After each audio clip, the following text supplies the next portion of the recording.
بسم آب وولد ومنفس قدوس أحدو أملاك آمين. سلام أمل العالم كمكم نزي منفس أو channel تكاتل زلهم نايجزي أبير بيتسب نهدينا قدوس تدنقل ماذا مفكرتي خميك أنيكم كم ياللهم قدوسن حيالن بروخن أملاخنا أجزي أبير زخبرن استمسجن رحس بعلق إنيات لدت كويتانا يسوع كريستوس يقولنا حجي دما كابلدت قصيلو ጥምቀት ወኒአቶና ስለዘሎ እግዚአብሔር አምላኽና ነትማዓልቲ ብርሃን ዝርኢ ትንፋስ ከበናው እናቱ ሰናይ ፍቃድ ይኹነልና ሕጂ ግን ናባኻትኩም ዘመሐላልፋ ከምዚ ኣብ ስእሊ ዝራእኹሞ ሓደ ንጹር ዝኾነ ስእሊ ክንወስዶ ዝግባአና ኣሎ ምናልባት ዛሎም ዝገብራ ዘለኹ ነገር ነቶም ቤተክርስቲያን ብዙሕ ዘይፈልጡ ጥራይ ዘይኮኑሲ ولا أبيت እግዚአብሔር ዘገልግሉ አገልገልቲ ተደናግሮሙን አላ አብዙሕ ነገር ሰምዓ ስለ ዝኾነት ሎሚ ብንጹር ክንፈልጣን ክንርዳን ዝግባአና ነዛ ቪዲዮ እዚኣ ተጀሚራ ክሳብ ትወዳ ብትዕግስት ሞ ተኸታተልዋ ብድሕሪኡ ንሕና ፈሊጥና ንኻልኦ ሰባት ከነፈልጥ ክትሕግዘና ማለት እዩ ዝኾነ ስእሊ ኣብ ቤተክርስቲያንና ክንጥቀመሉ ከለና መልእኽቲ ዘለዎ እዩ መልእኽቲ ዘይብሉ ስእሊ እንተዳ ኮይኑ ግን አገዳስ አይኮነን ክንጥቀመሉን አይገባአናን ማለት እዩ ወላ ናይ ጎይታ ስእሊ ዝመስል ይኹን ወላ ናይ ድንግል ማርያም ዝመስል ይኹን ናይ ኩሎም ቅዱሳን ብንፈልጦ ስእሊ ዋላ እንኳን ተኾነ መልእኽቱ ግን ጌጋ እንተዳ ኮይኑ ጌጋ እዩ ሕጂ ከም ሕቶ አቅርበልኩም መጀመርታ ኣብዛ ሓለፈና አቅሪብያ ነይረ ገለገለ ሰባት ዝመለሱን ነይሮም ናይ መጀመርታ ካብ ደቂ ሰባት ካብ ድንግል ማርያምን ዮሴፍን ቀጽኢሉ ምስ መላእኽቲ ሓቢሮም ዘመስጎኑ መንዮም ናይ ጎይታ ልደት ዝረአዩ ሰባት መንዮም ንዝብል አቅሪበ ነይረ በተደጋጋሙን ትልዓል ስለ ዝኾነት ገሊም ጓሶት ዝበሉ አሉ ገሊም ድማ ሰብአ ሰገል ዝበሉ አሉ እዛ ሰብአ ሰገል ምስ መላእኽቲ ሓቢሮም አመስጊኖም ትብል ኣብ ስእሊ ከይተረፈ ተገሊጽ አላ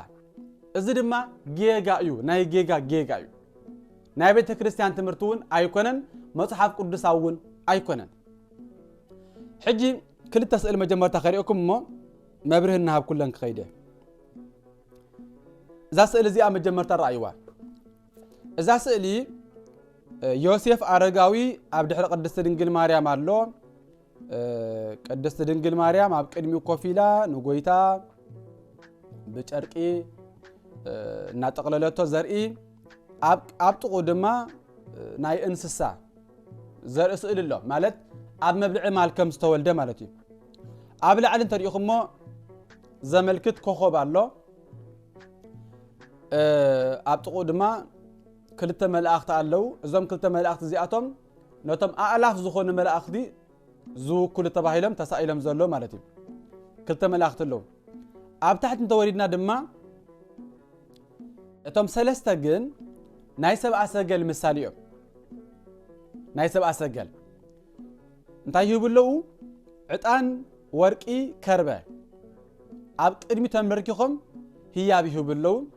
ትብድሕሪኦም ዘሎ ስእሊ ሳዕሪ ሒዝ ዘሎ ምናልባት ጓሳ ክኸውን ይኽእል እንደዒ ሰኣሊ ዝፈልጦ እዛ ስእሊ እዚኣ ግን ነትምህርቲ ቤተ ክርስቲያንና ገላጭት ኣይኮነትን ጌጋ መልእኽቲ ትሕልፍ ስእሊ እያ ስለምንታይ ተዳልኩምኒ ሰብአ ሰገል ምስ መላእኽቲ ሓቢሮም አየመስገኑን ጎይታ ክውለድ እንከሎ ኣብ ቤተልሔም ኣብ መብልዒ ማል ኣይረኸብዎን ስለምንታይ ንዝብል ፀኒሐ ከምፃልኩም እያ እዛ ካልአት ስእሊ ከሪአኩም እዛ ካልአት ስእሊ እዚኣ ቅንዕቲ ዝኾነ ስእሊ እያ እዚኣ ቅንዕቲ ስእሊ እያ እዚኣ ኣብዚ ድማ እንታይ ይርአ ኣሎ ቅድስት ድንግል ማርያም አላ ዮሴፍ ከምኡ ድማ እንስሳ ኣለው ኣብ ቅድሚኣ ከዓ ጎይታ ኣብ መብልዒ ማልከም ዝተወልደ ዘርኢ ስእሊ ኣሎ ኣብ ቅድሚኡ በጊዕ አላ እዛ በጊዕ እዚኣ ድማ ጓሶት ከም ዘለው ንክገልጹ ኢሎም ዘምጽዋ እያ እቶም ሰለስተ ድማ ቅድሚኡ ዘለኹም ኮፍ ኢሎም ኣርባዕተ ዝኾኑ ሰባት ኮፍ ኢሎም ኣለው እዚኣቶም ከዓ ምስ በትሮም ተሳኢሎም ዘለው ጓሶት እዮም ኣብ ጎድኖም ድማ ኣእላፍ ዝኾኑ መላእኽቲ ኣለው እዚ ድማ እንታይ መልእኽቱ ጓሶት ምስ መላእኽቲ ሓቢሮም كبر እግዚአብሔር ናይ መርአዮ ምሳሌ እዚያ መጽሐፍ ቅዱሳዊ ዝኾነ ስዕል ያ ሓደ ሰብ ነዛ ስዕል እዚኣ ምስርአያ ወንጌል ሉቃስ ምዕራፍ 2 ካብ ቁጥሪ 8 ዘሎ ክሳብ 15 ግልጽ ዝኾነ ምንባብ ይዝረክብ ማለት እዩ እዚኻ መላእክቲ ምስ ደቂ ሰባት ስብሃት ለእግዚአብሔር በሰማያት ወሰላም በምድር ስምሮት ለሰብ ኢሎም ናይ ምምስጋኖም ጓሶት ምስ መላእክቲ ሓቢሮም ክብር እግዚአብሔር ናይ መርአዮም ምሳሌ ዛ ስዕል እዚኣ መጽሐፍ ቅዱሳዊ ዝኾነ ስዕል ያ እዛ ቀዳመይት ዘርአኹም ስዕል ግን ንትምህርት መጽሐፍ ቅዱስን ትምህርት ቤተ ክርስቲያንን ተፋልስ ትምህርት ያ ምርአትያ ስለምንታይ ንዝብል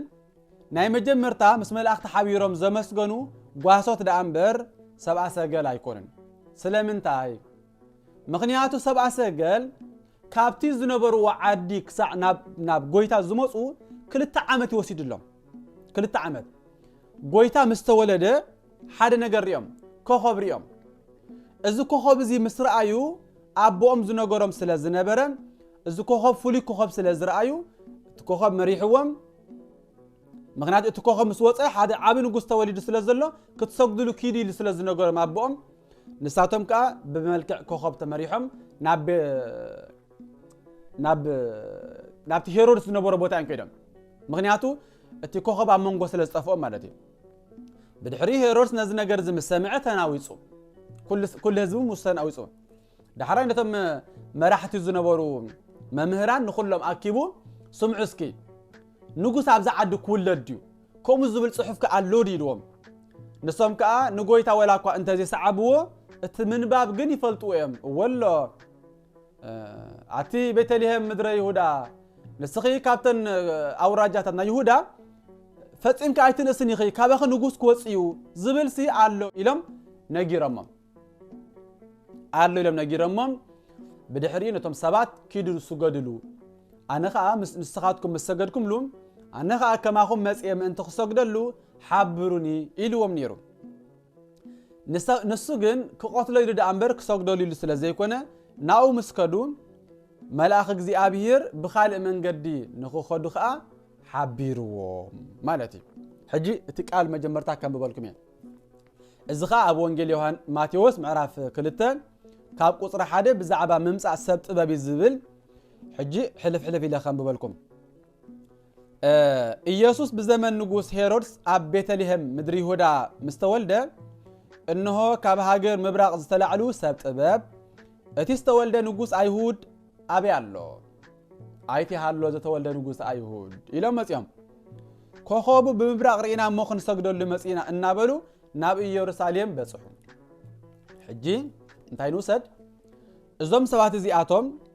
ጎይታ ክውለድ እንከሎ ኣብ ቤተልሔም ኣብ መብልዕ ማል እንተዳ ምስ መላእክቲ ንመጀመርታ ሓቢሮም ኣመስጊኖም ኮይኖም ክልተ ዓመት ኣይወሰደሎምን ማለት እዩ ካላይ ድማ ኣብ ወንጌል ሉቃስ ኣብ ምዕራፍ 2 ዘሎ ንጓሶት ዝነገሮም ከዓ ኣፍሪስዎሎ ማለት እዩ ኣፍሪስዎሎ ስለዚ ሰብአ ጥበብ ወይ ከዓ ሰብአ ሰገል ዝበሃሉ ናብታ ጎይታ ዝተወልደላ ስፍራ ናብ ቤተልሔም መጽዮም ምስ መላእክቲ ሓቢሮም ኣየመስገኑን እዚያ ክንሕዛ ክንከላሉና ማለት እዩ ምስኦም ሓቢሮም ዘመስገኑ ደኣ መን እዮም ተዳሂልና ጓሶት እዮም ሕጂ ጓሶት ከዓ ከም ዘመስገኑ ከዓ ከም ጻልኩም ምዕራፍ 2 ሉቃስ ዘሎ ማለት እዩ እዞም ሰብአ ጥበብ ሰብአ ሰገል ምስ መጹ ግን እንታይ እዩ ኣጋጢሙ ኣብ እስራኤል እንተልና ከዓ መጽሐፍ ቅዱስ ከም ዝናበለ ይነግረና ድሕሪዚ ሄሮድስ ንሰብ ጥበብ ብሕቡእ ጸውዖም ካብኣቶም ድማ ዘመን እቲ ዝተራእዮም ኮኸብ ኣጸቢቑ ተረድአ መዓስ ዘመን ተራእይኩም ኮኸብ ኢልዎም ኣጸቢቑ ስለ ዝተረድአ ናብ ቤተልሔም ድማ ሰደዶም ከድኩም ብዛዕባ እቲ ህፃን ኣረጋጊጽኩም መርምሩ ምስ ረኸብኩምዎ ኣነ ከዓ መጽያ ክሰግደሉ ንገሩኒ ይበሎም ንሳቶም ከዓ ካብ ንጉስ ሰሚዖም ከዱ እንሆ እቲ ብምብራቅ ዝረአይዎ ኮኸብ ኣብ ልዕልታ ህፃን ዝነበራ ቦታ መጽዩ ክሳብ ዝቐውም መረሖም ነቲ ኮኸብ ምስ ረአይዎ ዕዙዝን ብዙሕን ሓጎስ ተሓጎሱ ናብ ቤት ኣትዮም ናብ ቤት ዮሴፍ ማለት እዩ ናብ ቤት ዮሴፍ ኣትዮም ነቲ ህፃን ምስ ማርያም እንኡ ረአይዎ ተደፊኦም ሰገድሉ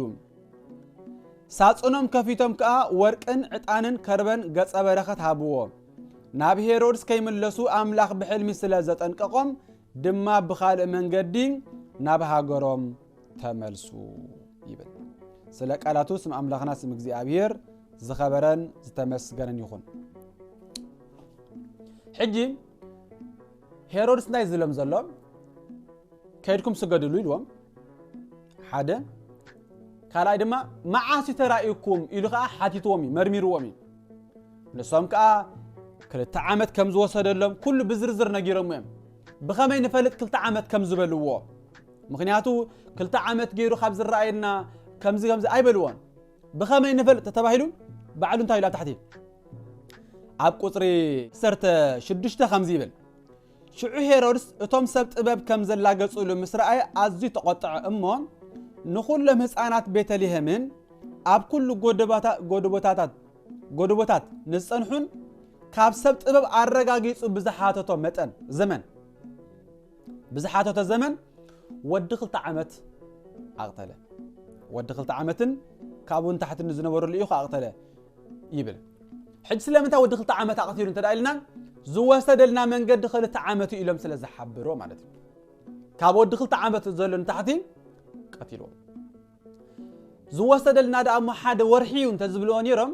ካብ ወርሒ ዘሎ ሰባት ከኹሎም ከዓ መቆተሎም ነይሩ ማለት እዩ ካብ 2 ዓመት ስለ ዝበልዎ ግን 2 ዓመት ዘሎ ኩሎም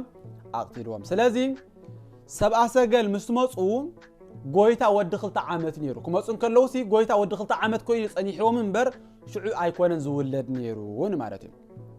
ምክንያቱ ንሳቶም ምስ መፁ ንጎይታ ካብ ምስ ሰገድሉ ሄሮድስ ሽዑ ኣዋጅ ኣውጁ ኣብዚ ግዜ ዝኻው ጎይታ ናብ ግብጽ ተሰዲዱ ማለት እዩ ጽሑፍ እንታይ ዝብል ንሳቶም ምስከዱ እቶም ሰብኣ ሰገል ማለት ናብ ዓዶም ምስተመለሱ መልአክ እግዚአብሔር ንዮሴፍ ብሕልም ተራእዮ ሄሮድስ ነዚ ህፃን ክቆትሎ ይደላ ኣለሞ ተንስ ነዚ ህፃንን ነዲን ሒዝካ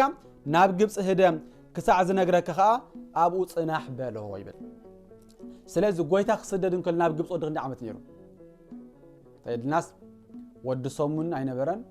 ወዲ ሓንተ መዓልቱን ኣይነበረን ወዲ ኣዋርሑን ኣይነበረን ወዲ 2 ዓመት ይኮይን ነይሩ ትግዜት 2 ዓመት መሪ ነይሩ ብድሕሪዚ ናብ ግብጽ ተሰዲዱ ማለት እዩ ስለዚ ሰብኣ ሰገል ዝመፁ ጎይታ ምስተወለደ 2 ዓመት ምስ ገበረ እዮም መፅኦም እምበር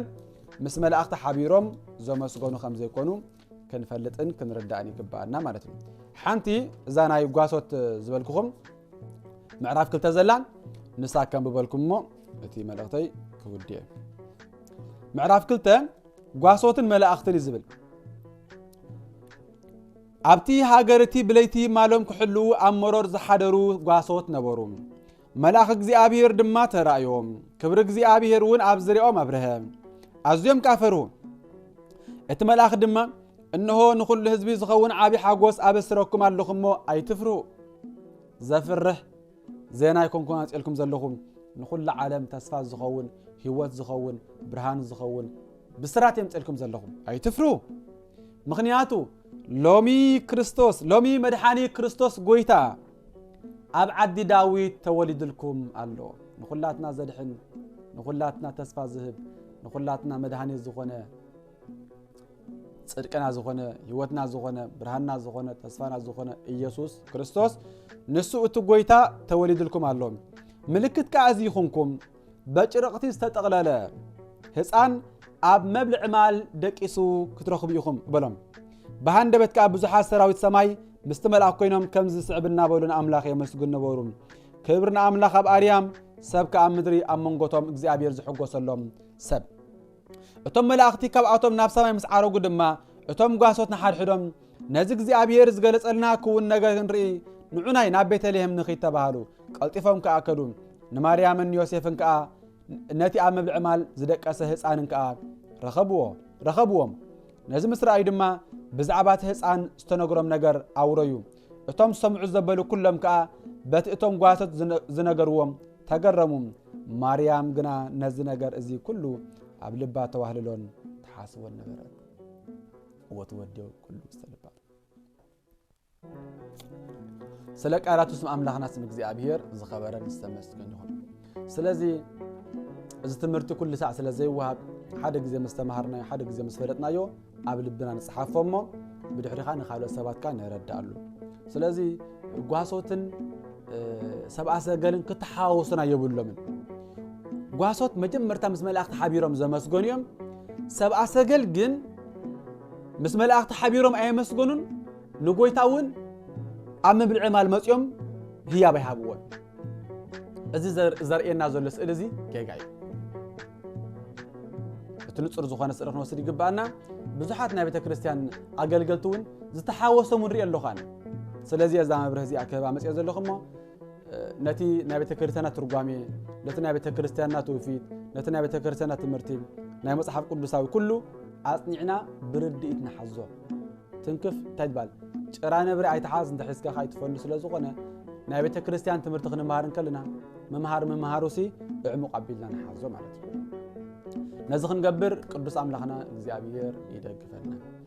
እዚ ቻናል እዚ ናይ ኦርቶዶክሳዊ ተዋህዶ ቤተ ክርስቲያን ስርዓትን ዶግማን ትውፊትን ሓልዩ ናባኻትኩም ዝመሓለፍ መደብ እዩ ነዚ መደብ እዚ ንምብርታዕ ሰብስክራይብ እናገበርኩም ኣባላት ክትኮኑ ናብ ኩሉ ሰብ ከዓ ሸር ክትገብሩ መልእኽቲ ይሕልፍ ወስብሐት ለእግዚአብሔር